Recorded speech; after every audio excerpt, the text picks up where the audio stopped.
नमस्कार। Between the lines with नीलू रंजन में आपका स्वागत है। आज हम बात करेंगे बिहार की।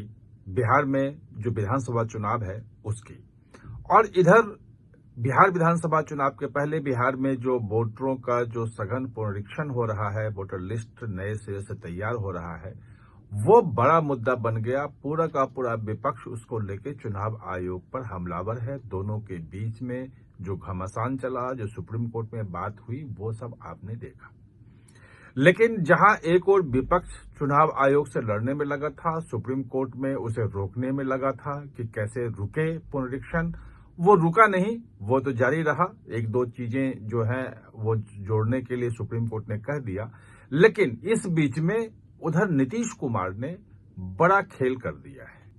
बड़ा खेल इसलिए क्योंकि अपना जो उनका वोट बैंक है, जो नीतीश कुमार को जीवित रखे हुए है, 20 साल से जो सत्ता में रखे हुए, उनका अपना वोट बैंक है जो तैयार किया है। उस वोट बैंक को और मजबूत कर लिया उन्होंने। एक मैसेज दे दिया, फैसला लिया। क्या फैसला है जिसकी चर्चा बहुत ज्यादा नहीं हुई, और कैसे नीतीश कुमार ने वहां पे वोटर लिस्ट के पुनरीक्षण के बीच में खेल किया है, इस पूरी चीजों को आज हम समझने की कोशिश करेंगे। क्योंकि इसका जो प्रभाव है, जो नीतीश कुमार ने जो किया है, नीतीश कुमार का जो फैसला है, वो सीधा सीधा जो 3-4 महीने बाद नवंबर के फर्स्ट वीक में माना जा रहा है चुनाव होगा बिहार में, उसको सीधे सीधे प्रभावित करेगा।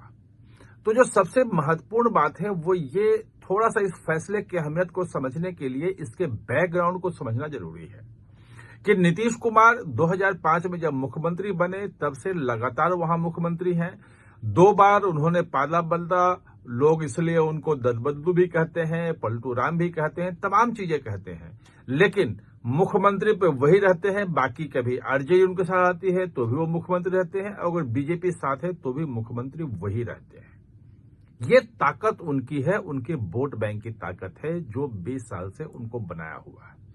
और इस वोट बैंक को तैयार करने का काम उन्होंने 2008 में शुरू किया था, जब हाई स्कूल की जो लड़कियां थी 9वीं क्लास की, 8वीं 9वीं क्लास की, उसको जो है उन्होंने मुफ्त में साइकिल देनी शुरू की। और उस वक्त एक बड़ी क्रांति वहां आई। तमाम लड़कियां जो है साइकिल से स्कूल जाते हुए देख सकते थे। देश में तमाम अखबारों में, बड़े बड़े अखबारों में उसकी खबरें छपी, फोटो छपी। आप सब जानते हैं कि किस ढंग से उन्होंने किया। उसके बाद महिलाओं के लिए एक आजीविका दीदी करके सेल्फ हेल्प ग्रुप बनाया। उस ग्रुप को उन्होंने बहुत ताकतवर किया। यानी कि धीरे धीरे वो एक महिला जो है, मतदाताओं का वोट बैंक उनका तैयार होता चला गया। अगर कुर्मी उनकी जो जाति है उसको देखेंगे तो 1-2% से ज्यादा उनका वोट नहीं है जो जिस जाति से आते हैं। लेकिन जो 2014 में जब अलग लड़े थे, जेडीयू बिल्कुल अलग लड़ी थी, आरजेडी अलग थी, भाजपा अलग थी, सब अलग अलग लड़े थे जो चुनाव, तब भी जेडीयू को 16% के आसपास वोट आया था। और ये माना जाता है कि उनका कोर वोट बैंक है। और इस कोर वोट बैंक में जो ईबीसी है उसकी तो भूमिका है ही, लेकिन महिलाओं का बहुत बड़ा योगदान है। महिलाएं बड़ी संख्या में उनको वोट करती हैं। जो शराबबंदी उन्होंने लागू किया नीतीश कुमार ने, और तमाम विरोध के बावजूद, तमाम प्रतिरोध के बावजूद, जो खजाने को घाटा नुकसान हो रहा है उसके बावजूद अगर उस पे कायम है, तो कहीं ना कहीं माना जाता है कि ये महिला जो वोट बैंक है, इसी के लिए वो उसे बनाए हुए हैं। और इस वोट बैंक को उन्होंने और बहुत ज्यादा मजबूत कर लिया है। अभी जो इसी 3 दिन पहले जो बैठक हुई थी कैबिनेट की, वहां 8 तारीख को, वो कैबिनेट की बैठक में जो सबसे महत्वपूर्ण फैसला था, एक तो था कि युवा आयोग बनाएंगे। ठीक है, युवाओं के लिए भी बात है, और भी बहुत सारी चीजें उसमें थी। आजीविका दीदी को और मजबूत करने के लिए 105 करोड़ का एक उन्होंने फंड की बात की कि जो सेल्फ हेल्प ग्रुप वाली महिलाएं हैं उसको भी फंड दिया जाएगा। लेकिन वो पहले से है।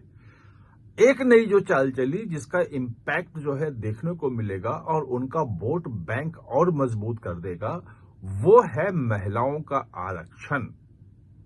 35% आरक्षण जो है महिलाओं का सीधे सीधे दे दिया है। कि सभी नौकरियों में बिहार में जितनी भी नौकरियां निकलेंगी उसमें अब 35% महिला आरक्षण होगा। इसके पहले नीतीश कुमार ही हैं जिन्होंने महिलाओं के लिए आरक्षण की व्यवस्था जो है 50% कर दिया था कि जितने भी पंचायत इलेक्शन होगा, ग्राम पंचायत के होंगे, वो सब में महिलाओं का आरक्षण रहेगा। तो ये वोट बैंक तैयार किया। इस वोट बैंक को मजबूत करने की दिशा में ये माना जा रहा है कि बहुत बड़ा कदम है नीतीश कुमार का। और आप अगर इस वोट बैंक को देखेंगे तो बाकी राज्यों में, महाराष्ट्र में आपने देखा, मध्य प्रदेश में आपने देखा, छत्तीसगढ़ में देखा, आपने झारखंड में देखा कि एक होता है कि 2,500 रुपया, 2100 रुपया जो लाडली बहन, लाडकी बहन और तमाम जो ये स्कीम है, ये करके महिला वोट बैंक को लुभाने में पार्टियां लगी हैं। और ये महिलाएं जो हैं वो हर जीत में बहुत अहम भूमिका निभा रही हैं, ये बिल्कुल साबित हो गया है।